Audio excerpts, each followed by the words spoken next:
magacaygu waa Axmed Raxmaan Axmed dhigta jaamacadda Frontier kulliyadda Geoscience-ka. haddii aan isku dayo su-aasha jawaabteeda oo ah waa maxay macdan? macdantu waa shay dabiici ah kana samaysanta dhulka. macdanta waxaa loo kala qaybiyaa laba qaybood, qayb jayma iyo qayb rocks ah. qaybta jaymiska waxaa ka mid ah diamondka, rubiga iyo emeraldka. qaybta rockska waxaa ka mid ah pegmatite-ka, gabraha iyo basalt.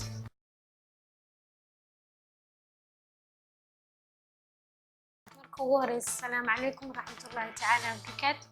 magacaygu waa Jihaan Bile Axmed, ardayadna ka ah jaamacadda Frontier.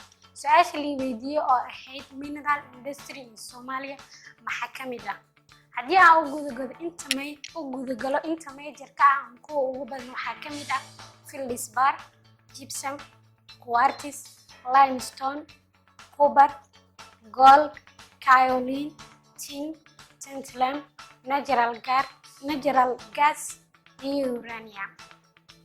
waxaan joognaa guud ahaan jaamacadda Frontier laabka Geoscience Faculty of Geology. laabka waxaa inoo yaalo macdano fara badan, rocks haddii aan lahayd ama macdan haddii aan lahayd. hadda waxaan jeclaan lahaa inaan wax ka sheego ama xoogaa aan ka taabtaabto qaar ka mid ah macdanada halkan inoo yaala. haddii aan magacaabo qaybo ka mid ah waxaa ka mid ah rose quartz, white jet, black onyx, agate and sugar eye. haddii aanu imaano halkan iyadana waa isla macdan kale, macdanadaas oo kala duwan. haddii aan ka bilaabno midkan citrine quartz, waxa uu ka mid yahay quartz family. midkan waa smoky quartz, isla quartz family ku jira. haddii semi precious stone waa quartz-ka laga hadlayo. haddii aanu imaano precious stone waxaa ka mid ah ruby and sapphire. markii la isku daro labadooda magaca guud ay qabaan oo loo yaqaano random family. midkan waa mid ka mid ah quartz family, magaciisuna waa amethyst quartz. aanu imaano markan semi precious stone uu ka mid yahay, isaguna waa tourmaline family. kan waa coral and black tourmaline loo yaqaano. aanu imaano midkan waa sugar eye oo la sameeyey, la kadgareeyey sida arkaysaan in la qurux badnaysiiyey. quartz family uu ka mid yahay quartz and diamond. waxaa inoo dhiman qaybtan waa qayb samaysan diyaarna u ah in laga sameeyo sida jijinta, katiinada iyo waxyaabo lamid ah.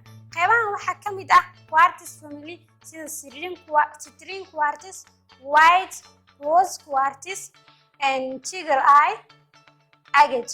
qaybahan marka waxay u diyaar garaysan yihiin in la sameeyo danna la isku qurxiyo ama loo isticmaalo jewelry ahaan.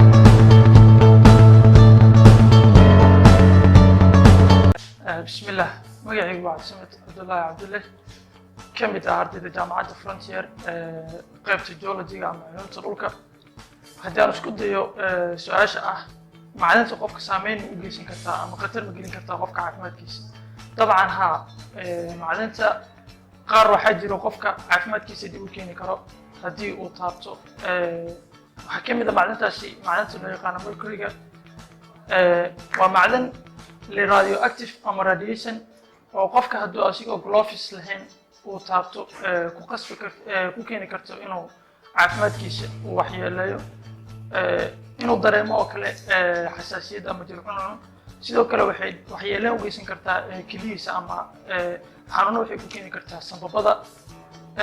qofka macdintaas markuu uu taabanayo waxaa fiican inuu isticmaalo gloves ama waxyaabo ka xadidayo inay jirkiisa si direct u taabato macdinta because macdinta waa macdan radiation leh waxaa arkaysaa qof macdinta asigoo aqoonin inuu qodo isku dayay oo lalahayo qofkaas hebel macdan soo qodayo waa shay jinar baaxay jin mar baaxin dhibka jira waxaa asigoo qofka aqoon u lahayn uu macdantii gacmihii la gelayaa radiationkii yaa taabana radiationkii markuu gacmihii la galo waxaa ku imaanaa paralysis oo kale qofka cilmiga u leeyahay marka paralysis uu ku imaado dadka kale waxay leeyihiin waxaan arbaaxay jin waa iska sheega qof aan cilmi u lahayn laakiin marka waxaa fiican macdinta qaar markii aad taabanayso ama qodaysid inaad isticmaasho gloves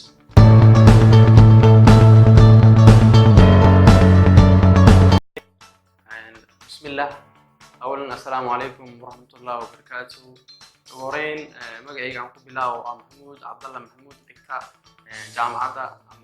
جامعة فرونتير يونيفرسيتي سؤال شيء اللي ويدي جواب كذا وحنقول إن شاء الله سؤال شو هيد محلي هذا جولري أم جيمستون وحلاقي بها لاقي بود هو وين وليه أورجانيك جيمستون يو إن أورجانيك جيمستون organic gemstone oo laabtay waxa kamid ah pearlka oo ah bluelka oo ku dhasha badda sidoo kale waxa kamid ah coralka oo ah geedka baxa badda asagana waxa jirto mid saddexaad oo ah amberka oo ku dhasha shay ku dhasha bariga ama bariga laga helo kaas oo ah kan ugu da'da weyn markii ay hadlaayo organic gemstone kaas oo jira 100 bilyan sano oo jira inorganic gemstone waxaa kamid ah quartz, diamond, tourmaline, emerald, sapphire, ruby guud ahaan ama all of them waxaa loo isticmaalaa in la isku qurxiyo